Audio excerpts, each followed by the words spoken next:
¿Qué tal, amigos? Bienvenidos a Firma la Podcast, emisión especial. Pues bueno, ya son 30 episodios de este show aquí en FanFest.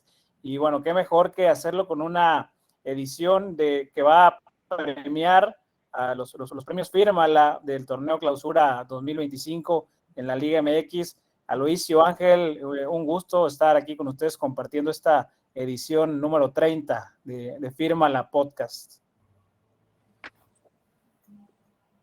Un gusto, muchachos. Contento de haber llegado a 30 programas con ustedes. También contento sobre el rumbo que está tomando el proyecto y pues vamos a recapitular un poco de lo mejor que hemos visto en esta fase regular de clausura. Un gusto también saludarles para esta edición, esta edición 30 del podcast. Y sí, qué bueno además coronarla con los premios Fírmala.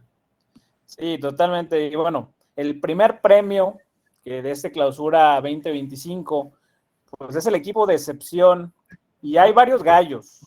Yo los voy a invitar a que ustedes den el suyo. Vamos a ver qué ganador tenemos cada quien. Pero bueno, en mi caso yo lo tengo muy, muy claro. Ya me dirán si alguno viene conmigo. Para mí son las Chivas. O sea, con todo y que no tengan el plantel del mundo, quedar fuera del play-in, tener una pachanga de entrenadores. A ver, yo entiendo que el equipo pues estaba para pelear entre el 6 y el 10. Ya quedarte... A ver, Aloisio, es Chivas y es lo que hay y yo entiendo todo, pero es decepción al final del día. Bueno, tomando la palabra, pues sí es decepción, pero digamos que el proyecto de Chivas tiene como estrella a Javier Hernández. Eso te dice mucho al respecto, que no es de este torneo, no es que este torneo lo firmaron como estrella. Tiene 2 goles en todo su paso por las Chivas. Entonces, yo ahí voy a diferir contigo, amigo. Para mí la decepción del torneo se llama Xolos de Tijuana. Creo que lo hicieron muy mal en cuanto tenían un gran proyecto. Parecía que la gente estaba incrédula con lo que estábamos viendo de Xolos, de ser un equipo que estaba muy abajo, peleando en los últimos lugares. Pasaron a ser un equipo competitivo, un equipo que estuvo a nada de eliminar al Cruz Azul. La verdad se veían grandes cosas de los Xolos de Juan Carlos Osorio. Sin embargo, terminaron tumbando un proyecto que parecía muy estable, muy sólido para tratar de conseguir mejores cosas, y terminaron igual, en el mismo punto otra vez con otro entrenador. Entonces, pues sí es pues para mí ellos fueron la decepción. Yo esperaba mucho más de ellos en ese torneo, con refuerzos mejores para Osorio, un plantel mejor armado, con Gilberto Mora. Entonces, para mí ellos son mi decepción del clausura. Fíjate que yo te la compraría si Osorio se hubiera quedado todo el torneo, pero ya con cambio a medio torneo, como tú dices, reventaron el proyecto. Ahí sí ya me cuesta un poco, porque bueno, sabíamos que Cirilo pues tampoco era nada del otro mundo como para llegar a levantar esto, aunque tuvieron resultados, pero no sé. Ángel, ¿tú cómo ves Cholos Chivas? ¿A quién traes? No, yo traigo al Atlético de San Luis, que había sido súper protagonista y además trae un proyecto como 1,000,000 de veces más sólido que el de Chivas y el de Tijuana juntos. Lo de Tijuana fue muy triste, sobre todo por la salida de Osorio.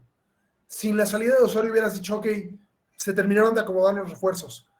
Pero la salida de Osorio creo que además respondió a que algo se rompió en la plantilla. Porque o sea, era una tras otra con él en la dirección técnica. Era una tras otra. Algo pasaba siempre en cada partido. Algo pasaba. Y eso a nivel anímico, no importa qué tan buen discurso tengas. Había un entrenador que decía, no me acuerdo en este momento del nombre, que es mejor perder un partido 7-0 que 7 partidos 1-0. Y creo que un poco eso le pasó a Osorio. O sea, siempre les pasaba algo.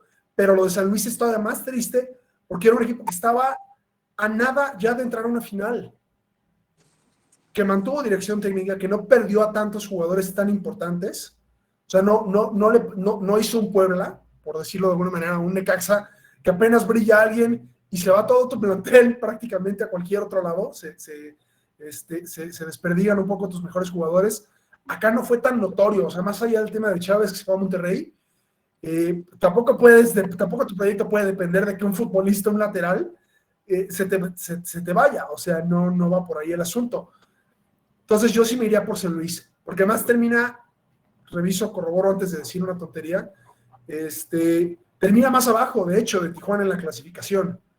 Es el equipo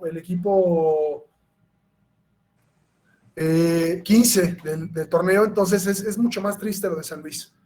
Es mucho más triste. Lo de Tijuana no es poca cosa, porque además lo de Tijuana se nota más, porque resulta que la Pantera Zúñiga es uno de los goleadores del torneo, es uno de los campeones de goleo.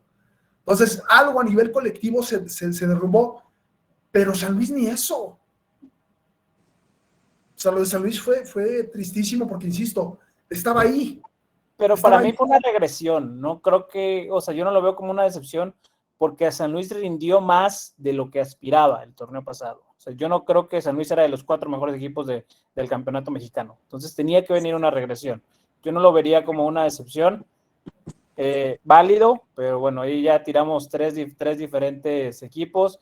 En el jugador decepción, que es el siguiente premio, aquí creo que también todos vamos a ir diferentes. Arranco contigo, Aloisio, en esta ocasión. ¿A quién nos traes como decepción?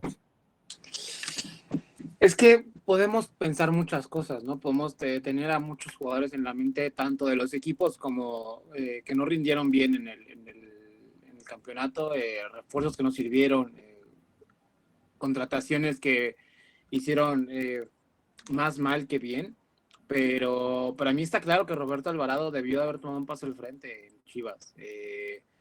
Creo que Roberto Alvarado tiene la calidad suficiente como para cargar con el peso ofensivo de las Chivas y llevarlos a mínimo al play-in.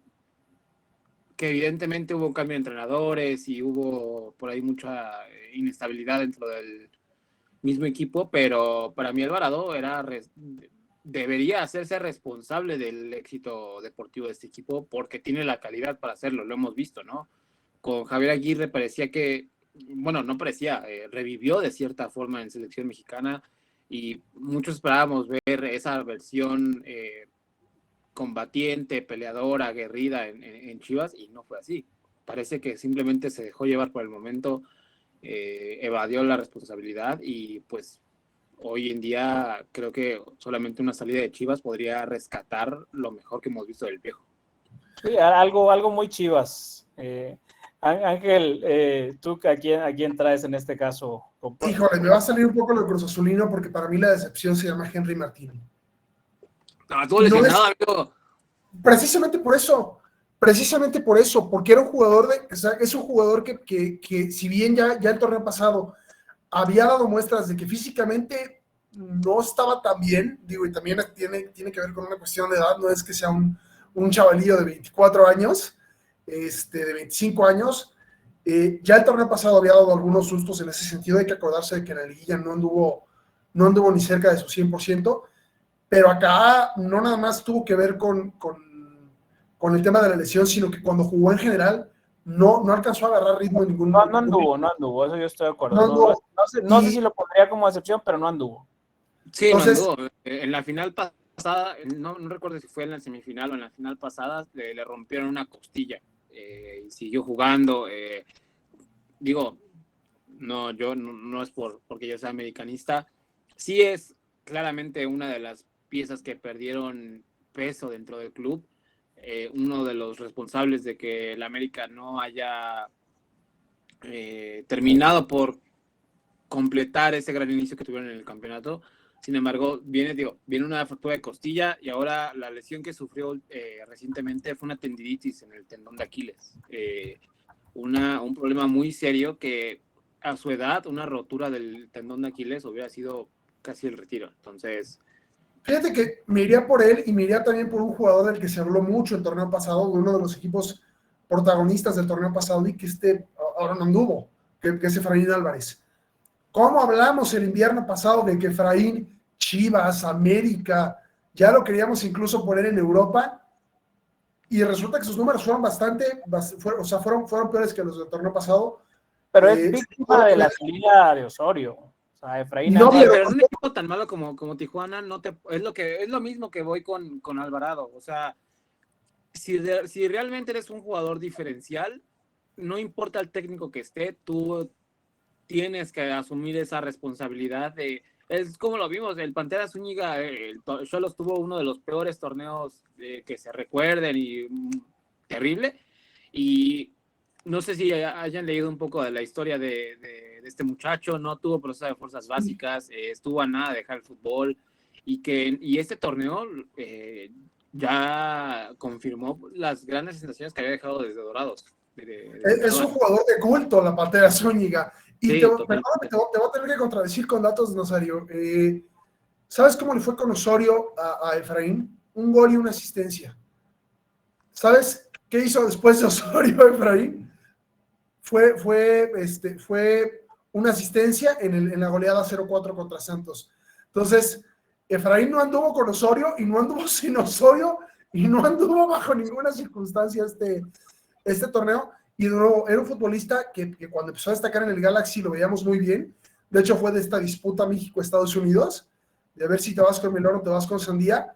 Se termina yendo, gracias Tata Martino, con Melón. Y el torneo pasado parecía que por fin habíamos encontrado a Efraín Álvarez, que estábamos esperando desde que era una promesa en el Galaxy. Y resulta que este torneo pues, fue el Efraín Álvarez de toda la vida.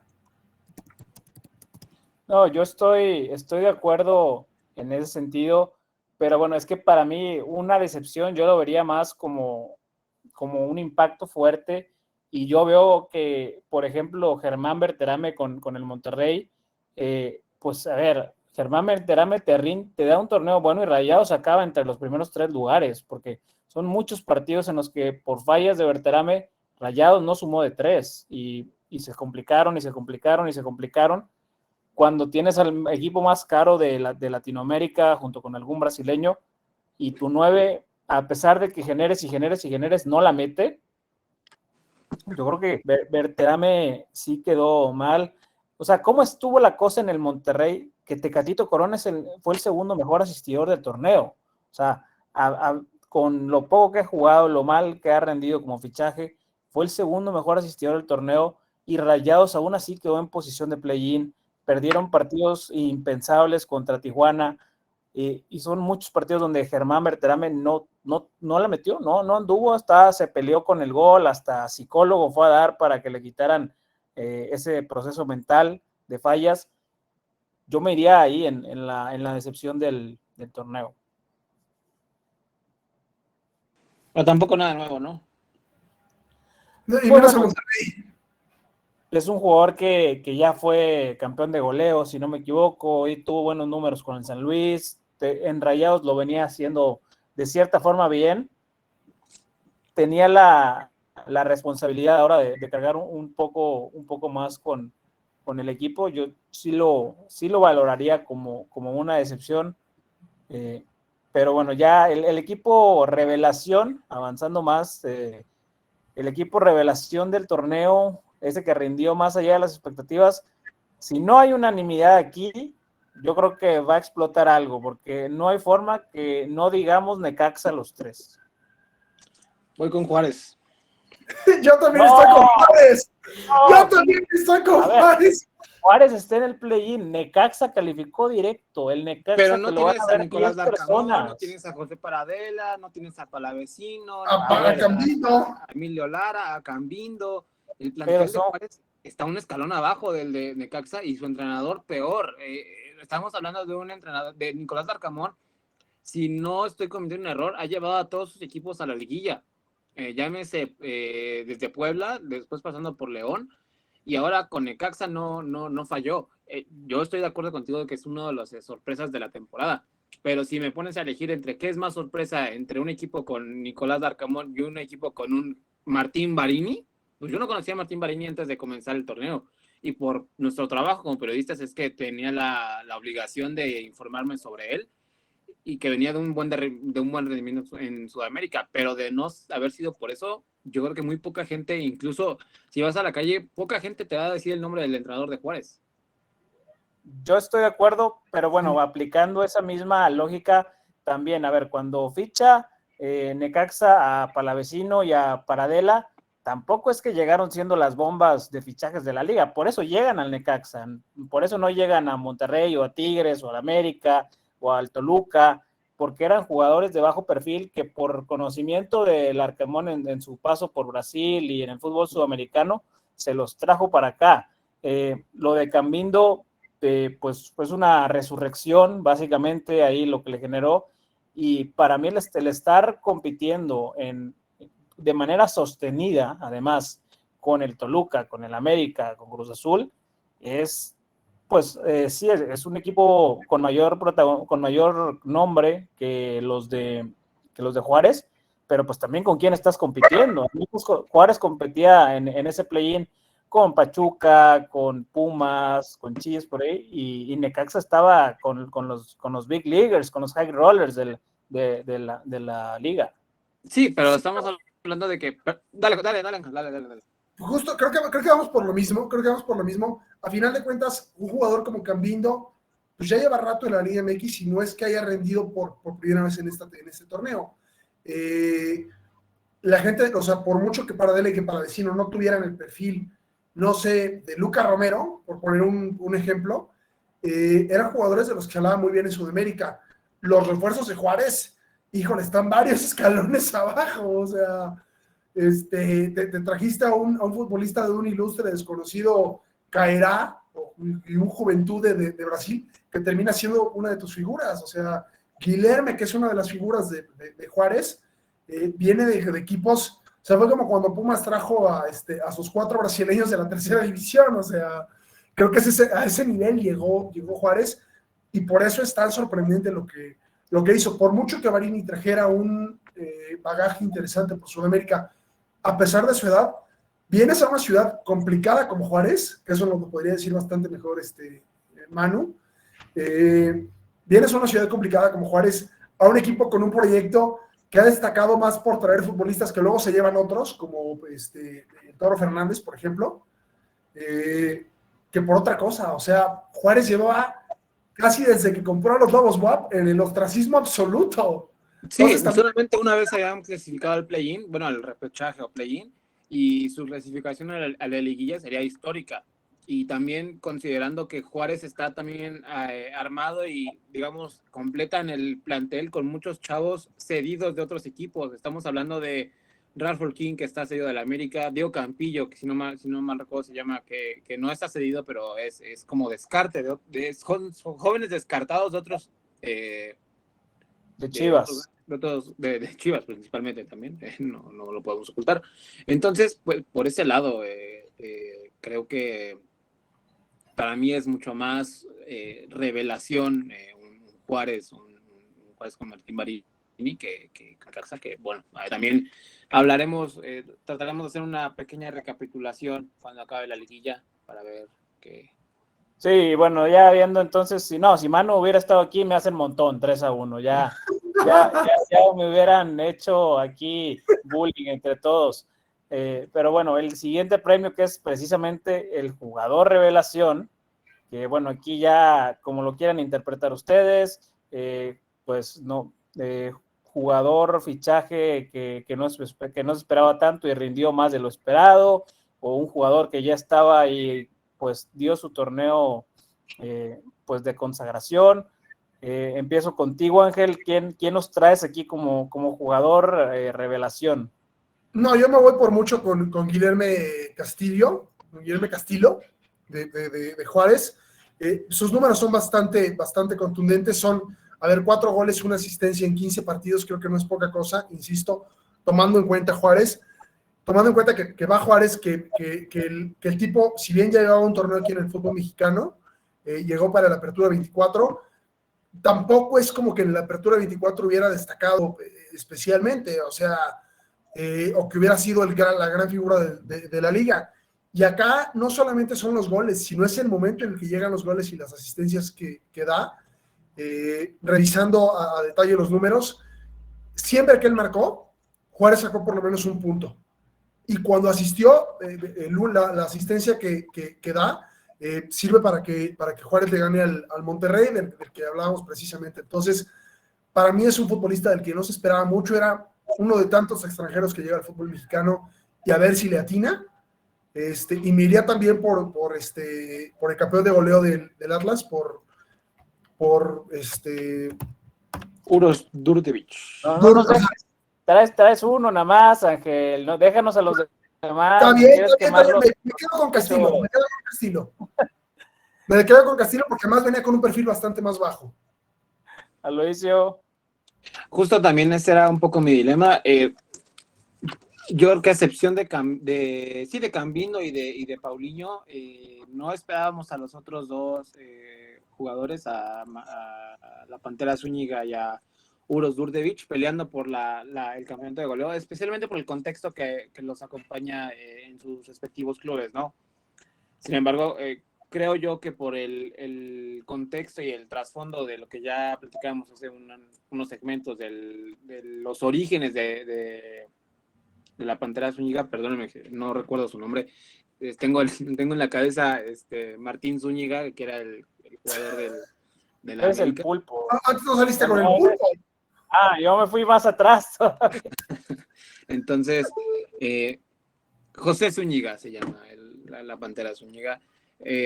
Para mí es muy destacado lo que está haciendo. Si no mal recuerdo, en Dorados ya había dado grandes señales de su talento. Sin embargo, muchas veces el salto de la Liga de Expansión, la Liga de Ascenso a la Primera División no es sencillo, menos en un club como Tijuana, con lo que le pasó a Juan Carlos Osorio. Entonces, si yo esperaba un torneo de explosión de este jugador, no era no era en el Clausura 2025, tomando en cuenta lo que sucedió dentro de Tijuana, pero nos cayó la boca a todos y dio un rendimiento espectacular. Entonces, para mí, él es mi elegido como jugador revelación.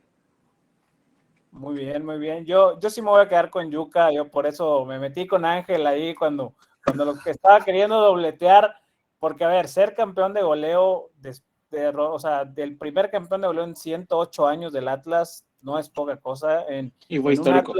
En un Atlas que ya tuvo a delanteros como Borghetti, como Julián Quiñones, como Furch, como Robert de Piño. Han pasado nombres importantes por esa delantera. Entonces, ser el primero, pues tiene cierta importancia. Tú decías que Yuka, pues tenía a lo mejor un poco más cartel, pero realmente Yuka es uno de esos fichajes aprovechados por multipropiedad, porque viene del Sporting de Gijón. No tuvo el éxito esperado en el Sporting de Gijón, que es propiedad de Grupo Orlegui, y lo traen al Atlas en el torneo anterior. No pasó mucho con él, y en pues de repente de la nada explota por completo, y con todo y que Atlas quedó eliminado, al igual que Tijuana con la Pantera Zúñiga, pues el serbio, en un entorno totalmente ajeno, que es el mexicano, pues saca a relucir sus cualidades y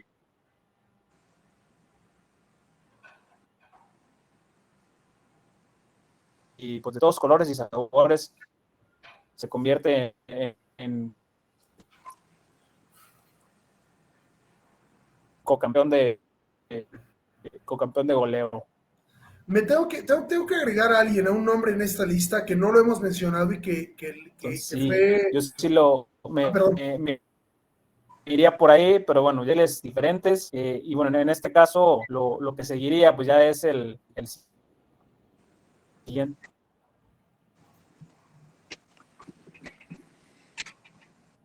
Ángel, ¿estás ahí? Sí, aquí estoy, perdóname. Dale.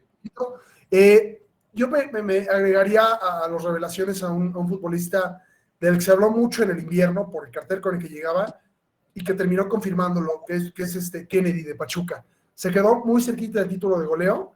Era un futbolista que venía con la duda de si le iba a armar o no por sus indisciplinas, y Almada no solamente lo disciplinó, sino que le encontró lugar junto a Salomón Rondón. Yo creo que eso es sumamente valioso. Bueno, pero no venía de un club de segunda de Brasil y no venía... Sí, venía a ser de héroe de final de Libertadores. También ese sí es un cartel más... Pero estoy de acuerdo contigo que, bueno, fue una buena noticia, creo yo, lo que les quería decir, una buena noticia que haya tenido un impacto inmediato, considerando lo que tú nos has dicho muchas veces, ¿no? El historial de problemas extracancha que ha tenido, pero Pero bueno, Nazario, vamos al siguiente reconocimiento. Sí, el siguiente, que es el de mejor novato. Aquí, bueno, ya si querrán evaluar que si es primer torneo o si ya había jugado, si es menor de tal edad, porque bueno, ya hay unos que muy jóvenes que por ahí debutaron en el torneo anterior. Yo voy a ir en este caso con Hugo Camberos. La verdad, yo me sigo quedando con Camberitos. En las pocas oportunidades que le dieron como titular, demostró que era el jugador diferente en Chivas, que tenía ese talento pues para tener un impacto inmediato. Ya después lo que hizo Gerardo Espinosa con él, pues no sabremos si realmente fue un tema contractual, de presión de la directiva para buscar esa renovación, pero para mí Camberos pues sería muy, muy importante como mejor novato de esta temporada. Yo ahí voy a estar de acuerdo contigo, Nazario. Me pareció espectacular lo de Hugo Camberos, sobre todo volviendo a un poquito, lo mencionaba en otro programa, la responsabilidad en un equipo como Chivas a su edad, ¿no? Si revisamos los partidos en los que pudimos observar a Hugo Camberos, veíamos que tomaba la pelota, era el que agarraba el balón y se llevaba 1 o 2 y creaba fútbol para Chivas.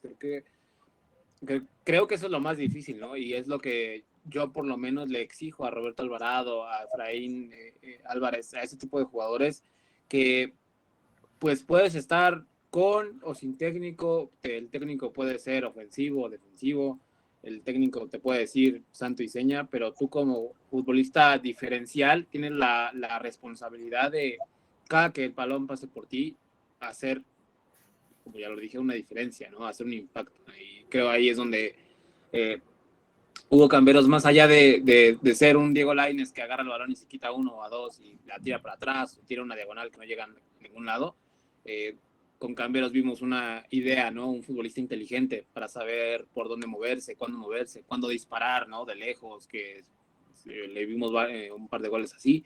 Entonces, pues sí, de acuerdo contigo, Nazario. Ángel. Unánime. Eso. Unanimidad. Y bueno, vamos entonces a pasar al siguiente premio, que es el de mejor fichaje. Ahora sí que los jugadores nuevos de esta temporada, creo que va a estar competido. Entonces, Aloisio, el mejor fichaje del Clausura 2025, ¿con quién te vas a ir?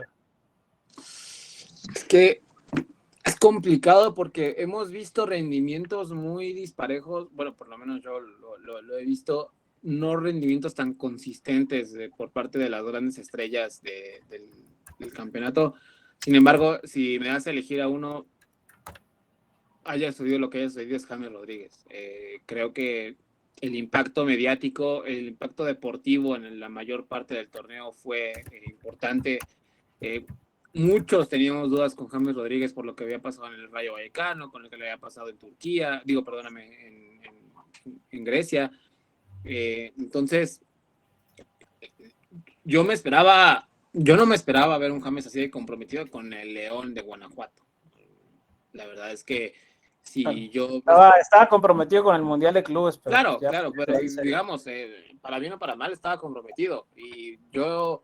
ese nombre, esas estrellas de ese nivel, yo las espero comprometidas, o yo me imagino que se comprometen con los América, con los Monterrey, con los Tigres, con los Cruz Azul, si quieres, incluso, pero con un equipo como León, que no quiero faltar al respeto, sin embargo, creo que no tienen la afición o las expectativas dentro de su misma afición como para esperar recibir estas grandes estrellas, y bueno, le salió genial, tanto en ventas de camisetas y sobre todo, vuelvo a lo mismo, el impacto deportivo, porque tuvo a León peleando el liderato de la liga con un Superamérica. Entonces, es evidente y es explícito que no ha rendido como venía haciéndolo en los últimos partidos. León cayó drásticamente, el tema Mundial de Clubes fue un desastre para todos, pero para mí él es el fichaje del torneo, a reserva de lo que veamos en liguilla. Ángel, ¿te quedas? Me voy con Kennedy, precisamente por este tema de la regularidad, porque James al final del torneo se cayó muy feo. Sí hay un impacto, sí genera muchas cosas en León, pero en general el rendimiento de León termina por arrastrar a James, y es ahí donde esperas que un futbolista diferencial con la experiencia, con la calidad del colombiano, te responda, y no termina por responder al final del torneo como lo había hecho en las primeras jornadas. Por eso me quedo con Kennedy, porque fue un futbolista un poco más regular en ese sentido, que también venía con mucho cartel por lo que comentaban en su momento. Pone final de Libertadores, vienes de un equipo importante ahí en Brasil, sí con algunas dudas respecto a tu comportamiento, pero a final de cuentas trae cierto cartel. Entonces sí me iría con Kennedy, me quedo con Kennedy por mucho. No, yo sí me quedo con Aloisio por el tema aparte del contexto sobre el cual llegaba James. O sea, no rendía en ningún club más que con la selección de Colombia.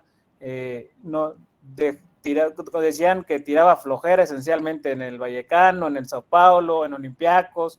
Entonces, venir y rendir al León y ponerlo en un performance más alto del esperado de la plantel del club, haciendo lucir a Yonder Cádiz, haciendo lucir a Steven Mendoza, eso genera mucho, porque bueno, también es el impacto que hace que todos los compañeros quieran jugar mejor o dar aún más. Entonces yo sí me quedo con James Rodríguez también.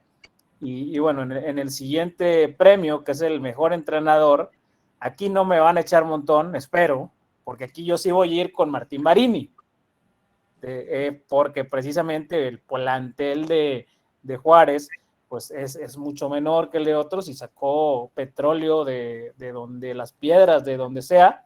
Y bueno, yo aquí sí voy con Martín Marini. Ustedes, después de que pusieron a Juárez como revelación del torneo, quiero creer que lo van a poner como entrenador también. Totalmente. Creo que estamos viendo al hijo de Martín Anselmi, que dejó aquí en México. No me sorprendería verlo en el verano en algún regio, en algún equipo de mayor renombre, porque lo que ha hecho en Juárez es sencillamente espectacular. Y bueno, los que gustamos de analizar los partidos, creo que ha sido más que espectacular, efectivo. Entonces, me encantaría ver a Martín Marini con piezas de mejor nivel, con futbolistas de otro tipo de calibre, porque podríamos estar ante la explosión de un gran entrenador. Totalmente de acuerdo. Totalmente de acuerdo. A mí me gustaría mucho verlo en Pachuca, por ese salto de calidad a nivel plantilla. O sea, tal vez no en un regio, porque pues, un vestidor regio o un vestidor, no sé, América, Cruz Azul, son palabras mayores. No lo espero tampoco en Pumas, pero sí en Pachuca, que creo que es el equipo de los importantes que va a cambiar de entrenador seguramente. Totalmente. Y bueno, vamos al siguiente premio, que es el de mejor portero. Creo que va a ser un premio difícil de decidir, porque bueno, hay unos que son mejores porteros en general a lo largo de su carrera, otros, pero en el rendimiento específico de este Clausura 25 no hubo tampoco uno que sobresaliera por mucho sobre el resto. Ángel, aquí ¿te va a salir lo Cruz Azulino con Kevin Mier o vas a mencionar a alguien más? No, sí, me quedo con Kevin Mier. Me quedo con Kevin Mier, sobre todo por la regularidad que tuvo. Porque si bien hay detalles todavía en su juego, sobre todo a la hora de atajar, creo que es un portero diferencial. Creo que es un portero diferencial que tiene lo que ninguno de la Liga MX tiene a su nivel, que es el juego de pies. Y tampoco es como que a la hora de atajar haya tenido algún error muy obvio. Como a lo mejor sí pasó con Malagón, como pasó con Pau López, ni se diga Nahuel. O sea, creo que sus errores no se notaron tanto o no fueron tan delicados. Muy bien. ¿Tú, Aloisio? Yo ahí la verdad es que quisiera decir Luis Ángel Malagón o Kevin Mier, pero yo me esperaría a ver qué sucede en liguilla. Sigo teniendo mis dudas ahí con ambos, pero siguiendo con esta tendencia, para mí el mejor portero que yo he visto o el que más me ha gustado en este torneo se llama Sebastián Jurado. Ah, me lo ganaste. Yo pensé que iba a ser el único con underdog. Yo dije, no, fue clave. Sí, claro, ha sido clave para el rendimiento de Juárez. Ha tenido algunos errores muy importantes, si no mal recuerdo, contra Toluca, un gol que regala tratando de pisar el balón, regala un gol terrible, un blooper ridículo si lo queremos ver de esa forma, pero de ahí en fuera estamos hablando de que está renaciendo la carrera de un portero que estaba prácticamente en camino a ser portero de ascenso, ¿no? En camino de ser portero de Centroamérica, de MLS, portero que creo que ha tenido muy mala suerte en los equipos en los que ha jugado, pero ha encontrado cierta importancia y relevancia en un equipo que lo ha llevado a, volvemos a lo mismo, a pelear por cosas a las que no están de acuerdo con el nivel del equipo. Ahí es donde yo creo que... Yo diría tal vez que encontró, a lo mejor la palabra que buscas es madurez, consagración, claro. Porque en sus inicios de carrera, pues bueno, la situación en Veracruz que era horrorosa, sin pago, sin equipo, sí, terminando desafiliados, y luego pues lo mandan a Cruz Azul a ser indiscutiblemente como el heredero de Jesús Corona y a forzarle ese protagonismo tan a su corta edad muy rápidamente, que bueno, no todos pueden ser el siguiente Memo Ochoa de a los 18 años jugar para un grande y no desentonar. Entonces este periodo fuera del foco para Sebastián Jurado fue muy importante en tener esa constancia, esa confianza durante su carrera, que le convicción de volver, ¿no? Porque muchos se caen y no vuelven. Sí, totalmente, totalmente. Entonces, sí, yo creo que yo pensaba que iba a ser el único en decir Sebastián Jurado, pero bueno, qué bueno que ya somos dos en esto. Hubiéramos sido 3 con Manu, seguramente. Sí, oye, nos hubiera tocado hacerle un montón a Ángel, y bueno, finalmente el MVP, el jugador más valioso del torneo. Creo que es un jugador que Aloisio quiere ver de amarillo, aunque juega de rojo actualmente. Estamos pensando en el mismo y creo que difícilmente Ángel va a estar en desacuerdo con nosotros, pero es que realmente se robó la liga. Pero adelante, te lo dejo. Sí, no, Alexis, pues bueno, se llevó la liga por completo, teniendo a Paulinho, bicampeón de goleo. Él se encargó de posicionarse como uno de los principales goleadores del torneo, asistiendo también, dejando rivales desparramados de toda la cancha. O sea, un rendimiento increíble lo de Alexis. Juega ya se Ojalá no llegue a la América. Estoy totalmente de acuerdo, porque además fue un jugador diferencial para el Toluca. La semana pasada que hacíamos el análisis de liderato de Toluca, resulta que nada más en uno de los partidos en los que puntuó Toluca, o en 2 partidos, no hubo gol o asistencia de Alexis. O sea, fue una cosa de locos. O sea, fueron, me parece, 9 goles, 8 asistencias, o al revés. En 17 partidos, quiere decir que en promedio en cada partido fuiste diferencial. Entonces, sí es cierto que era un jugador llamado a hacerlo desde hace mucho tiempo. Desde que empezó en Toluca sabíamos que podía hacerlo, pero por fin encuentra la confianza de un entrenador, por fin encuentra condiciones para jugar bien al fútbol, y lo demostró. Y creo que él tendría que quedarse en Toluca hoy por hoy. O sea, creo que viene a la prueba más difícil para él, que es la liguilla, que en un año en Toluca no ha podido marcar un gol ahí en esa etapa. Pero también creo que cuenta con un entrenador que le va a dar muchas más armas y muchas más herramientas para poderlo hacer como el Turco Mohamed, y que además sabe cómo dirigir en liguillas. Es que creo que esa ha sido la clave. Justamente estaba pensando en eso, que Alexis Vega ha encontrado un sistema que le permite atreverse y le permite equivocarse y le permite, volvemos a... ¿Pero tú crees que lo encontró, o que Mohamed, sabiendo lo que tenía en Alexis, lo formó, ese sistema? Claro, Alexis Vega lo encontró en Mohamed, lo encontró favorecido por el Turco, un sistema que es a los grandes jugadores a los que les tienes que permitir equivocarse, a los grandes jugadores es a los que les tienes que permitir atreverse a hacer grandes cosas, porque la van a intentar 10 veces, pero la que le salga te va a ganar el partido, te va a ganar el campeonato, te va a ganar el liderato, te va a ganar el empate, los 3 puntos. Ahí es donde yo creo que es un poco la diferencia. También el contexto, sobre todo, que está, digamos, en Toluca, en casa, sin tanta, digamos, presión, porque Toluca, Alexis Vega se ve de Toluca como un héroe, como un ídolo casi por la afición de Toluca. Entonces regresa a, digamos, una zona segura para él, en la que difícilmente algo que haga Alexis Vega mal lo van a tachar o lo van a matar. Cualquier cosa que haga bien se la van a aplaudir y lo van a llevar al Olimpo. Y no solo ha hecho grandes cosas, las ha hecho de forma espectacular. Entonces ahí es donde estoy de acuerdo contigo, Nazario. Ojalá llegue a la América, porque creo que en la América encontraría un nuevo nivel, sobre todo institucional, hablando en el sentido de que, bueno, Toluca, sabemos los años que tiene sin ganar y sabemos los años que tiene sin un título, y si Alexis quiere realmente llegar a ser un jugador de época, un talento generacional, que es lo que estaba llamado a ser cuando empezó, debe responder en uno de los grandes equipos de México, que es el América. Tengo una pregunta para hacerles, y si el asunto con Alexis va más por acá, porque Chivas lo pasó mal cuando hubo mucha presión sobre él. Pero no es el primer ni último jugador que fracasa en Chivas, llegando con un gran cartel. Creo que ahí sí es un tema más de Chivas que de Alexis, que evidentemente le pasó. O puede ser, como tú lo mencionaste, a ver, es un jugador que se siente cómodo estando en Toluca, una especie de Carlitos Vela a su debida proporción, que él rinde donde está cómodo jugando. Si él está viviendo como en San Sebastián, va a rendir bien, en Los Ángeles va a rendir bien, en Londres no va a rendir bien.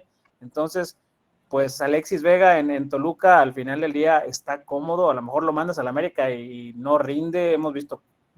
Vimos a Buoso en su momento robarse la Liga MX con el Santos, y luego llegar a la América y no poder ser ni la sombra de lo que fue. O sea, no, a veces es el contexto del propio jugador. Yo creo que también el Turco Mohamed, que como jugador él en activo pues tenía esa especie de técnica tipo Alexis, esos pases entre líneas, esa generación de jugadas, también es algo que pues que le suma todavía más a ese lugar de confort o de veneración que tiene ahí Alexis en Toluca. Sí, yo me diste un gran ejemplo y vuelvo a esta situación. ¿Tú crees que Oribe Peralta hubiera alcanzado la exposición mediática y la relevancia nacional si se hubiera quedado en Santos? Pues ya la tenía un poco, o sea, se lo estaba ganando. Pero una cosa es ser estrella de la Liga MX y otra cosa es ser figura principal de la selección mexicana. Pero se la gana eso por la medalla de oro en Londres, independiente del América o no. Oribe Peralta se ganó el ser un referente por ser un refuerzo de rebote de la selección olímpica, y terminar ganando esa medalla de oro con un torneo que yo creo que es de rendimientos individuales más importantes que ha tenido un jugador mexicano en un torneo de estos cortos. O sea, fue un rendimiento fuera de toda proporción, más allá de lo que le hubiera dado al América. Incluso si tú dices Oribe Peralta, más que Santos, más que el América, tú piensas en la selección, en los Olímpicos. Puede ser.